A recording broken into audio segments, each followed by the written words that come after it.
Study point Odia news channel को आपण मानकु स्वागत। आज आम सप्तम श्रेणी साहित्य पुस्तकर शरत राजा पद्यटी को आवृत्ति करने सहित यार भावार्थ और कष्ट शब्द जानिबा। तो यह पूर्वर आम कवि विषय टिके परिचित होगा पिला माने। कवि प्रकृत नाम जितेन्द्र नारायण दास, कलम नाम दास पेनहुर। कलम नाम कहले छद्म नाम। कवि और लेखक माने निजर असल नाम बदल लेखालेखी व्यवहार करुवा नाम को कलम नाम कहुए। नयागढ़ खंडपड़े 1953 मसीहा अगस्ट 3 तारिख रे तांकर जन्म। राजनीति विज्ञान रे उच्च शिक्षा लाभ पर दीर्घ काल अध्यापना करी शेष पुरीर सामंत चंद्रशेखर स्वयंशासित महाविद्यालय अध्यक्ष पदरू अवसर नहीं। अध्यापना सह पत्रिका संपादन रे से थिले धुरीण। अद्यावधि 11टी क्षुद्र गल्प संकलन, 80टी शिशु साहित्य पुस्तक, 5टी जन साहित्य तांकर कृति। कोना पाई अनापना गीत कविता संकलन पाई से जातीय स्तर रे 1999 और ओडिशा साहित्य एकाडेमी 1987 द्वारा पुरस्कृत होइचंती। तांकर सामग्रिक कृतिर आकलन करी 2014 मसीह केंद्र साहित्य एकाडेमी तांकु बाल साहित्य सम्मान रे सम्मानित करछंती। शरत राजा कविताटी कविंकर शरत पाई गीत 2012 संकलन रु गृहीत। कविंक भावना रे समस्त ऋतु अपेक्षा शरत ऋतु अधिक आनंद प्रदान करिथाए। धरणी रे शोभार पसरा बसाई थाए। तेणु कवि शरत को राजार मान्यता प्रदान करछंती। एही कवितारे कवि वर्षा ऋतु पर आसुथिबा शरत ऋतुर अलौकिक सुंदरता को चित्र परि वर्णना करछंती।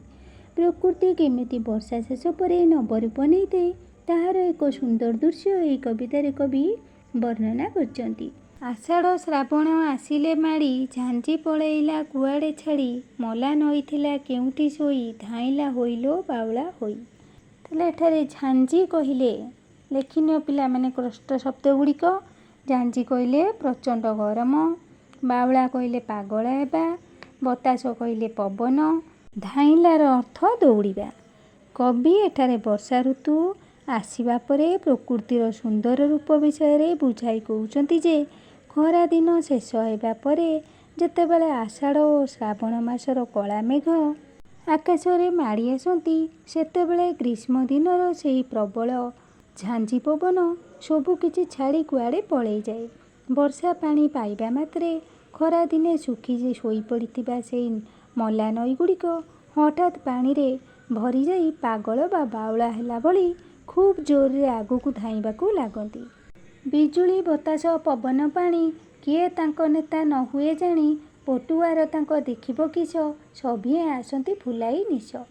पटुआर कहले दलगत भावे आगुकु बढ़िबा बा शोभा यात्रा, फुलाई निश कहले बहादुरी बा गर्व देखाइबा। किसर अर्थ कौन? नेता कहले परिचालक बा लीडर। वर्षा समय रे आकाश रे बिजुली चमकिबा, जोर रे झड़ पवन बहिबा एवं प्रबल पानी वर्षिबा एसबु काम एका सांगरे चली थाए। किंतु एसबु प्राकृतिक शक्ति को किए आगो को चलाउची बा एमानकर प्रकृत नेता किए ता संसार रे केही जानी पारंती नाही। कलछल पानी आसिला बही सबु आड़े सते नबकी धोई भदुओ आसीन दूरे रे थाई हाथ हलेइले माटी को चाही। भदुओ कहले भाद्रव वर्षा ऋतुर शेष समय। आसीन कहले आसीन मास शरतर आरंभ। कवि वर्षार रूप तार विदाय विषय कहउचंती जे वर्षा समय रे मेघ पवन बिजुली मानकर एकाठी आसीबा शोभा यात्रा बा दलगत चालीचलन देखिला भली होइथाए। सेमाने समस्ते गर्वरे निज निज निश फुलाई पूरा शक्तिर सह माड़ी आसंती। यहाँ परे प्रबल वर्षा जोगु चारिआड़े कलछल शब्द करी नुआ पानी बहिबाकू लागे एवं सेही स्रोत को देखी मन हुए सते जेमिति से पृथ्वीर सबु जगह को पूरा सफा करी एक नुआ रूप धोई देवा शेष ବର୍ଷା ଋତୁର ଶେଷ ମାସ ଭାଦ୍ରବ ଏବଂ ଆଗକୁ ଆସୁଥିବା ଶରତର ମାସ ଆଶ୍ୱିନ ଯେମିତି ଏବେ ଦୂରରେ ଥାଇ ମାଟିକୁ ଚାହିଁ ହାତ ହଲାଉଛି। ଏହାର ଅର୍ଥ ହେଉଛି ବର୍ଷାର ସମୟ ଏବେ ଶେଷ ହେବାକୁ ଯାଉଛି ଏବଂ ଶରତ ଋତୁ ଆସିବା ପାଇଁ ସଂକେତ ଦେଉଛି। ରହ ରହ ଆମେ ତଳକୁ ଯାଉଁ, କାଳିଆ ମେଘର ସରିବ ଦାଉ, ଭାସିବ ବଉଦ ସତେ କି କପା, ନେଳିଆ ଆକାଶ ଦିଶିବ ସଫା। ଶରତ ଋତୁର ସଙ୍ଗୀତ ଗାଇ କଇଁ କାଶତଣ୍ଡି ହସିବେ ଥାଇ, ଗହୀର ମାଳରେ ଶୋଭା ପସରା, ସବୁଜ ଧରଣୀ ଦିଶିବ ତୋରା।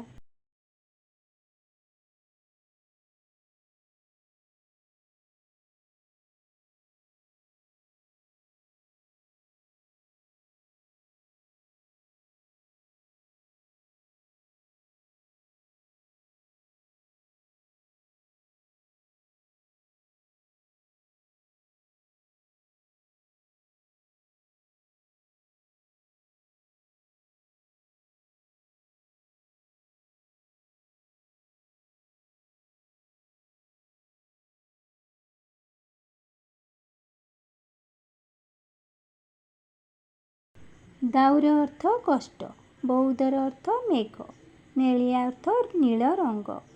ହସିବେ ଥାଇ କହିଲେ କ'ଣ? ପ୍ରକୃତି କୋଳରେ ରହି ଆନନ୍ଦରେ ହସିବେ। ଗହୀର ମାଳରେ କହିଲେ କ'ଣ? ବଡ଼ ଚାଷ ଜମି ବା ବିଲମାଳ। ଶୋଭା ପସରା କହିଲେ କ'ଣ? ଶୋଭା ପସରାର ଅର୍ଥ ହେଉଛି ସୁନ୍ଦରତାର ମେଳା ବା ସାଜସଜ୍ଜା। ଆୟତ୍ତ କରି ନିଜ ନିୟନ୍ତ୍ରଣରେ। ତୋରା କହିଲେ ଉଜ୍ଜ୍ୱଳ। କବି ଏଠାରେ ବର୍ଷା ଋତୁର ଶେଷ ଏବଂ ଶରତ ଋତୁର ଆଗମନ ବିଷୟରେ ବୁଝାଇ କହିଛନ୍ତି ଯେ ବର୍ଷା ଦିନର ସେହି ଭୟଙ୍କର କଳା ମେଘର ପ୍ରଭାବ ବା ଜୁଲୁମ ଏବେ ଶେଷ ହେବାକୁ ଯାଉଛି ଏବଂ ସେମାନେ ଧୀରେ ଧୀରେ ଆକାଶରୁ ବିଦାୟ ନେଇ ତଳକୁ ଚାଲି ଯାଉଛନ୍ତି। ବର୍ଷା ଛାଡ଼ିବା ପରେ ଆକାଶରୁ ସେହି କଳା ମେଘ ସବୁ ଗାୟବ ହୋଇଯିବେ ଏବଂ ତାଙ୍କ ଜାଗାରେ ଧଳା ମେଘ ବା ବଉଦ ଗୁଡ଼ିକ ସତେ ଯେମିତି ତୁଳା ବା କପା ପରି ଆକାଶରେ ହାଲୁକା ହୋଇ ଭାସିବେ, ଯାହାଦ୍ୱାରା ପୁରା ନୀଳ ଆକାଶ ପରିଷ୍କାର ଓ ନିର୍ମଳ ଦେଖାଯିବ। ଏହିପରି ଭାବେ ଚାରିଆଡ଼େ ଶରତ ଋତୁର ସୁନ୍ଦର ସଙ୍ଗୀତ ଖେଳିଯିବ ଏବଂ ପ୍ରକୃତି ରାଣୀ ଖୁସି ହେଇ ଉଠିବ। ସେହି ସମୟରେ ବିଲ ପୋଖରୀରେ ଧଳା କଇଁ ଫୁଲ ଏବଂ ନଈ କୂଳରେ କାଶତଣ୍ଡି ଫୁଲ ଗୁଡ଼ିକ ଫୁଟି ଉଠି ନିଜ ନିଜ ଜାଗାରେ ଥାଇ ଆନନ୍ଦରେ ହସିବେ। ନଈ ନାଳ ସବୁ ଆୟତ୍ତ କରି ଆସୋଇ ଶରତ ବଜାଇ ତୁରି, ଓଡ଼ିଶା ମାଟିରେ ଶରତ ରାଜା ଢାଉଁ ଢାଉଁ କରି ଢୋଲକି ବଜା। କବି ଶରତ ଋତୁର ପୂର୍ଣ୍ଣ ରୂପ ଓ ଓଡ଼ିଶାର ପରିବେଶ ବିଷୟରେ ବୁଝାଇ କହୁଛନ୍ତି ଯେ ଶରତ ଆସିବା ଦ୍ୱାରା ଆମର ବିସ୍ତୀର୍ଣ୍ଣ ଚାଷ ଜମି ବା ବିଲମାଳ ଗୁଡ଼ିକ ସୁନ୍ଦର ସାଜସଜ୍ଜା ବା ଶୋଭା ପସରା ଧରି ହସି ଉଠିବେ। ସାରା ସବୁଜ ପୃଥିବୀ ବହୁତ ଚମକଦାର, ଉଜ୍ଜ୍ୱଳ ଓ ସୁନ୍ଦର ଦେଖାଯିବ। ବର୍ଷା ଦିନେ ପ୍ରବଳ ଭାବେ ବହୁଥିବା ନଈ ଗୁଡ଼ିକର ପାଣିକୁ ନିଜ ନିୟନ୍ତ୍ରଣ ବା ଆୟତ୍ତରେ କରି ଶରତ ଋତୁ ସତେ ଯେମିତି ରଣଶିଙ୍ଗା ବା ଏକ ସୁନ୍ଦର ବାଦ୍ୟଯନ୍ତ୍ର ତୁରୀ ବଜାଇ ଏହି ମାଟିକୁ ଆସିବ।